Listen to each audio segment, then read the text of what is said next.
Hi viewers, welcome to my kitchen Banu கைமணம். இன்றைக்கி Andhra special வெங்காய் புளி பச்சடி. அதே மாதிரி பிஞ்சு வெண்டைக்காயை வச்சு செட்டிநாடு ஸ்டைலில் ஒரு பெரட்டல் கறி. வாங்க அதை எப்படி பண்ணுறதுன்னு பார்க்கலாம். இன்றைக்கி ஒரு வித்தியாசமான சமையல், ரொம்ப ரொம்ப டேஸ்ட்டாக இருந்தது. இப்போ தான் என்னோடய சேனலை ஃபஸ்ட் டைம் பார்க்குறீங்கன்னா பானு கைமணம் சேனலை லைக் பண்ணி ஷேர் பண்ணி மறக்காமல் சப்ஸ்கிரைப் பண்ணிக்கோங்க. வாங்க இப்போ நம்ம வீடியோக்குள்ளே போகலாம். ஒரு பெரிய சைஸ் வெங்காயம் கட் பண்ணி வச்சுருக்கேன். நல்லா ஒரு பெரிய நெல்லிக்காய் சைஸ் புளி எடுத்து வச்சுருக்கேன். நல்லா இலசான கத்திரிக்காய் ஒரு 4, ஒரு பெரிய சைஸ் பச்சை மிளகா, காரம் இருக்கிற பச்சை மிளகா, ஒரு 10 பல் பூண்டு, ஒரு தக்காளி. இவ்வளவு தாங்க இந்த புளி பச்சடிக்கு தேவையான பொருட்கள். ரொம்ப ரொம்ப சூப்பராக இருக்கும். ஆந்திராவில் இது ரொம்ப ஃபேமஸ்ஸு. ஆந்திராவில் வெங்காய்னா கத்திரிக்காய், வெங்காய் புளி பச்சடினா கத்திரிக்காய் புளி பச்சடி. எப்போவுமே ஒரே மாதிரி சாம்பார், ரசம், வத்த குழம்பு, மோர் குழம்புன்னு சாப்பிட்றோமே. இன்றைக்கி வித்தியாசமான சமையலாக ட்ரை பண்ணலாம் அப்படின்னு பண்ணினாங்க. செஞ்சவங்களுக்கு கூட மிச்சம் கிடைக்கலங்க. அந்த அளவுக்கு ரொம்ப சூப்பராக இருந்தது. இப்போவே காலியாகிற டிஷ் அப்படின்னு பார்த்தீங்கன்னா இந்த கத்திரிக்காய் புளி பச்சடியாக தான் இருக்கும். ரொம்ப சூப்பராக இருக்கும். கண்டிப்பாக செஞ்சு பாருங்கள். ஒரு சின்ன கடாயில் ஒரு 3 ஸ்பூன் எண்ணெய் விட்டு பச்சை மிளகா, பூண்டு எல்லாத்தையும் வதக்கிட்டு பின்னாடியே இந்த ஒரு நல்ல பெரிய சைஸ் வெங்காயம் இது சுமாராக கட் பண்ணியிருக்கேன்.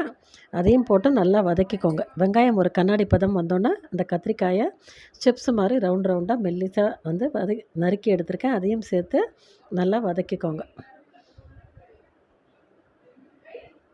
இது ரைஸுக்கு அப்படிங்கிறதுனால நான் கொஞ்சம் புளி நல்லா வச்சுருக்கேன். இதே நீங்கள் டிஃபனுக்கு இந்த பச்சடி பண்ணுறீங்க அப்படின்னா தக்காளி இன்னும் ஒரு தக்காளி கூட அதிகம் சேர்த்துக்கலாம். புளியை நீங்கள் கம்மி பண்ணிக்கலாம்.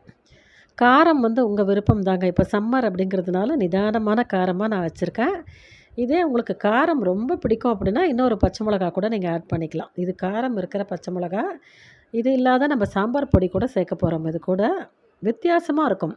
எப்பவும் செய்கிற மாதிரி இல்லாமல் கண்டிப்பாக ரொம்ப ரொம்ப வித்தியாசமாக இருக்கும். கண்டிப்பாக செஞ்சு பாருங்கள். இப்போ ஒரு தக்காளி போட்டு வதக்கிட்டு பின்னாடியே ஒரு நல்ல பெரிய நெல்லிக்காய் சைஸ் புளியும் போட்டு அதையும் நல்லா வதக்கிக்கோங்க.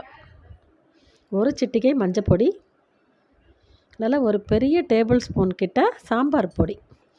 கண்டிப்பாக சாம்பார் பொடியில் தான் நீங்கள் இதை செய்யணும். அப்போ தான் ரொம்ப ரொம்ப டேஸ்ட்டு பிரமாதமாக இருக்கும். வீட்டில் வச்சுருப்பீங்க இல்லையா, குழம்பு மிளகாய்த்தூள், சாம்பார் பொடி அப்படின்னு, அதில் நல்ல பெரிய டேபிள் ஸ்பூனால் கோபுரமாக ஒரு ஸ்பூன் சேர்த்துக்கோங்க. இப்போ இந்த மிளகா பொடி பச்சை வாசனை போகணும். அதனால் நல்லா வதக்கி விடுங்க. இப்போ இதுக்கு தேவையான உப்பு சேர்த்தோன்னா சீக்கிரமாக வதங்கி வந்துடும். இந்த மிளகா பொடி நெடியும் போகணும். அதனால் இது உப்பு போட்டு நல்லா கலந்து விட்டுட்டு ஒரு மூடி போட்டு மூடி லோ ஃப்ளேமில் ஒரு 10 நிமிஷத்துக்கு நம்ம வதக்கி எடுத்துக்கலாம். இப்போ நான் ஒரு சொட்டு தண்ணி ஆட் பண்ணுறேன் பாருங்கள். இது எதுக்காக அப்படின்னு பார்த்தீங்கன்னா அடி பிடிக்காமல் வரத்துக்காக. நல்லா உங்கள் கையால் ஒரு கை தண்ணி தெளித்து நீங்கள் தட்டை போட்டு மூடி அடுப்பணல நல்லா சிம்மில் வச்சுருங்க. 10 நிமிஷத்துக்கு இது அப்படியே வதங்கட்டும். நல்லா நீங்கள் இதை குக் பண்ணி அந்த மிளகா பொடி நெடி இல்லாமல் நீங்கள் இதை பண்ணும்போது தான் இந்த டிஷ்ஷு பார்த்திங்கன்னா ரொம்ப பிரமாதமாக இருக்கும். இப்போ நான் மூடி போட்டு மூடிட்டேன். அப்படியே சிம்மில் வச்சுட்டேன் அடுப்பு. ஒரு 10 நிமிஷம் கழித்து நம்ம திறந்து பார்க்கலாம். இப்போ எனக்கு 10 நிமிஷம் ஆயிடுச்சு. நான் உங்களுக்கு திறந்து காமிக்கிறேன் பாருங்கள். நல்லா குழைவாக வதங்கி வந்திருக்கணும். அப்போ தான் இந்த டிஷ் ரொம்ப சூப்பராக இருக்கும். இது எனக்கே கிடைக்கலன்னா பார்த்துக்கங்களேன். அந்த அளவுக்கு அப்படியே பறந்து போச்சு எங்கள் வீட்டில். கத்திரிக்காயை நீங்கள் எப்போல்லாம் கடையில் பார்க்குறீங்களோ வாங்கிட்டு இந்த மாதிரி ஒரு தடவை செஞ்சு பாருங்கள். உங்கள் வீட்டில் எல்லாருக்கும் பிடிக்கும். செய்கிற உங்களுக்கே கூட இது கிடைக்காது. அந்த அளவுக்கு ரொம்ப டேஸ்ட்டாக இருக்கும். இதில் ஹைலைட்டே பார்த்தீங்கன்னா இந்த கொத்தமல்லி தாங்க. நல்லா தாராளமாக ஃப்ரெஷ்ஷான கொத்தமல்லி இலைகள் நல்லா ஒரு கைப்பிடி கடைசியாக சேருங்க. இந்த கொத்தமல்லியை சேர்த்து ஒரு வதக்கி விட்டுட்டு அடுப்பை ஆஃப் பண்ணிவிடுங்க. இது நல்லா ரூம் டெம்பரேச்சருக்கு கூல் டவுன் ஆகட்டும். அதுக்கப்புறம் நம்ம ஒரு மிக்ஸி ஜாரில் போட்டு லேசாக ஒரு சுற்றி கரகரப்பாக அரைச்சிட்டு வந்துடலாம். இதே நீங்கள் ஆட்டு உரலில் போட்டு ஆட்டுறீங்க அப்படின்னா உரலில் கூட போட்டு ஆட்டலாம். கரகரப்பாக ஆட்டி எடுத்திங்கன்னா ரொம்ப டேஸ்ட்டாக இருக்கும். பச்சை மிளகா மட்டும் உங்கள் விருப்பம். உங்கள் காரத்துக்கு ஏற்ப நீங்கள் கூட்டி குறைச்சி ஆட் பண்ணிக்கோங்க. இப்போ நான் விப்பரில் போட்டு லேசாக இந்த கொத்தமல்லி இலையும் தெரியணும், அந்த தக்காளியும் மசியாமல் இருக்கணும். இந்த மாதிரி கரகரப்பாக நீங்கள் அரைச்சிங்க அப்படின்னா இந்த வெங்காய புளி பச்சடி அவ்வளோ சூப்பராக இருக்கும். அடுத்தது அதுக்கு தொட்டுக்கிறதுக்கு செட்டிநாடு ஸ்டைலில் இந்த நல்ல ஃப்ரெஷ்ஷான வெண்டைக்காய் வச்சு ஒரு பெரட்டல் கறி. 1 ஸ்பூன் உளுத்தம்பருப்பு, 1 ஸ்பூன் கடுகு, ஒரு சிட்டிகை சீரகம். நல்லா வெண்டைக்காய் அப்படிங்கிறதுனால ஒரு 5 ஸ்பூன் எண்ணெய் விட்டுருக்கேன். 5 ஸ்பூன் கடலெண்ணெய் விட்டு அந்த உளுத்தம்பருப்பு செவந்து வந்தோன்னே இந்த நறுக்கின வெண்டைக்காயை போட்டுக்கோங்க. நல்லா 1/2 கிலோ கிட்ட வெண்டைக்காய் கடையிலேருந்து வாங்கிட்டு வர நல்லா பிஞ்சு வெண்டைக்காயாக இருந்ததுன்னா கண்டிப்பாக இந்த செட்டிநாடு ஸ்டைல் பரட்டல் கறி செஞ்சு பாருங்கள். இது தயிர் சாத்து கூட, பருப்பு சாத்து கூட, சாம்பார் சாத்து கூட ரொம்ப கலக்கலாக இருக்கும். தயிர் சாத்து கூட சூப்பராக இருக்கும். ஒரு சிட்டிகை மஞ்சப்பொடி, இந்த வெண்டைக்காய்க்கு தேவையான தூள் உப்பு. உப்பு போட்டு வதக்கினீங்கன்னா சீக்கிரமாக வதங்கி வந்துடும். இது எல்லாத்தையும் ஒன்று போல் நல்லா மிக்ஸ் பண்ணி விட்டுட்டு இதையும் நம்ம தட்டு போட்டு மூடி நல்லா சிம்மில் ஒரு 10 நிமிஷம் வச்சு எடுங்க. அப்போ வெண்டைக்காய் உங்களுக்கு சாஃப்டாக குக் ஆகிடும். அப்படியே இருக்கட்டும் 10 நிமிஷம். அதுக்குள்ளே இதுக்கு செட்டிநாடு ஸ்டைலில் ஒரு பொடி பண்ணிட்டு வந்துடலாம். 2 ஸ்பூன் பொட்டுக்கடலை, நல்ல சின்ன ஸ்பூனால் 1 ஸ்பூன் மிளகு, கரகரப்பாக பொடிச்சு எடுத்துகிட்டு வந்திருக்கேன் மிக்சியில். இந்த மாதிரி கரகரப்பாக பொடி பண்ணி எடுத்துக்கோங்க.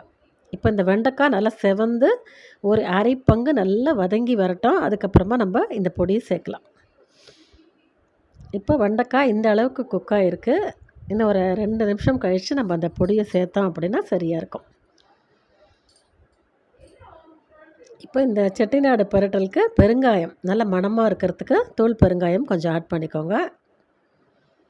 இது தயிர் சாத்துக்குடியும், பருப்பு சாத்துக்குடியும், சாம்பார் சாத்து கூட அவ்வளோ சூப்பராக இருக்கும். நீங்கள் எப்போல்லாம் சாம்பார் வைக்கலிங்க வெண்டைக்காவை பார்த்தீங்கன்னா இந்த மாதிரி ஒரு செட்டிநாடு பரட்டல் கறி செஞ்சு பாருங்கள். ரொம்ப சூப்பராக இருக்கும். இதுக்கு ரொம்ப செலவும் இல்லை. எந்த சாமானும் ரொம்ப சுலபமாக செய்யலாம். வீட்டில் இருக்கிற பொருளை வச்சு ரொம்ப டேஸ்டியாக சாப்பிட்லாம். இந்த மாதிரி செஞ்சு பாருங்களேன். இப்போ நான் பொடி பண்ண அந்த பொடியை சேர்த்துட்டேன். நல்லா ஒரு 5லேருந்து 10 நிமிஷம் அப்படியே சிம்மில் வச்சு நல்லா வறுத்து விடுங்க. அந்த பொட்டுக்கடலையும் அந்த மிளகும் வறுப்படும் போது அவ்வளோ வாசனையாக இருக்கும். இதை நீங்கள் செஞ்சு பாருங்களேன், உங்களுக்கு ரொம்ப பிடிக்கும். ரொம்ப சூப்பராக இருக்கும் இந்த பரட்டல் கறி. இதே மாதிரி வெண்டைக்காவை பார்க்குறப்பெல்லாம் நீங்கள் ஒரு தடவை செஞ்சு பாருங்கள். அப்புறம் திரும்ப திரும்ப செஞ்சுக்கிட்டே இருப்பீங்க. அந்த அளவுக்கு டேஸ்ட்டு ரொம்ப சூப்பராக இருக்கும். இது எனக்கு தயிர் சாத்து கூட ரொம்ப சூப்பராக பிடிச்சிது. உங்களுக்கு எது கூட பிடிச்சிது அப்படிங்கிறத எனக்கு கமெண்ட்டில் செஞ்சு பார்த்துட்டு சொல்லுங்கள். சூப்பராக ஒரு 10 நிமிஷத்துக்கு லோ ஃப்ளேமில் வச்சு இந்த மாதிரி நல்லா வறுத்து எடுத்திங்கன்னா செட்டிநாடு ஸ்டைலில் ஒரு பரட்டல் கறி.